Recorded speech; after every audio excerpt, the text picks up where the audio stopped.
Օրհնեցեք Տեր Հայր, Մայրաթոռը արդեն հայտարարություն է տարածել, թերևս այդ թեմային չանդրադառնանք, եթե այլ ասելիք չունեք, եւ օրվա խորհրդից խոսենք, այս իրողությունների համատեքստում որն է օրվա խորհուրդը նաեւ։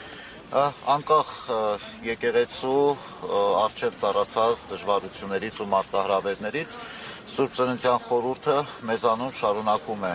իր կենսական, կարևոր եւ լուսավոր ավետիսով յուրաքանչյուրիս մխիթարել եւ նաեւ առաջնորդել Սուրբ եկեղեցի, մասնակցելու Սուրբ Պատարագի եւ հաղորդակից լինելով Քրիստոսի Ծննդյան խորհրդին։ Գիտեք, որ այսօր ջրաքալույց է եւ շուտով բոլոր եկեղեցիներում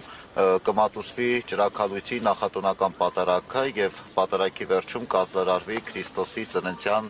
ավետիսը ու նաեւ այսօր ջրաքալույցի պատարագի ավարտին մարդկանց կբաշխվի Քրիստոսին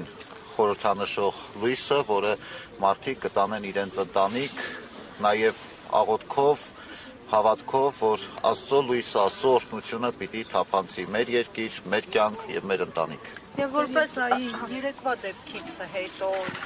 վեհափառ հայրապետը չի փակում այլևս դռները այդ եպիսկոպոսներին ներելու առաջ։ Եկեք գնահատականներ ես չտամ կամ որևէ որակում դες պահին չեմ կարող տալ, ընթացքը ցույց կտա, վեհափառ հայրապետը ինքը կորոշի։ Ամեն դեպքում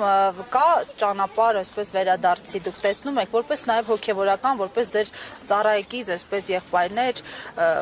միաբաններ, տեսնում եք նրանց համար հետդարձի ճանապարհ։ Քրիստոնեությունը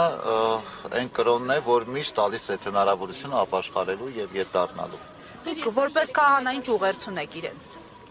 Ում։ Այս 10 եպիսկոպոսներ։ Ես ձեռնպահ կմնամ որևէ ուղերձի սրբազանների հետ սրբազաներին ուղղված հաշվի առնելով նաև եւ իմ հանգամանքը եւ իրենց հանգամանքը։ Երեկվա հայտարարությանը իրավական գնահատական կտրվի հաշվի առնելով, որ շատ իրավական ի առումով սահմանադրական կարգի տապալում է եղել վարչապետը միջամտում է եկեղեցու գործերին։ Դե արդեն այդ մասին մենք հայտարարեցինք, որ սա սահմանադրության խախտում է եւ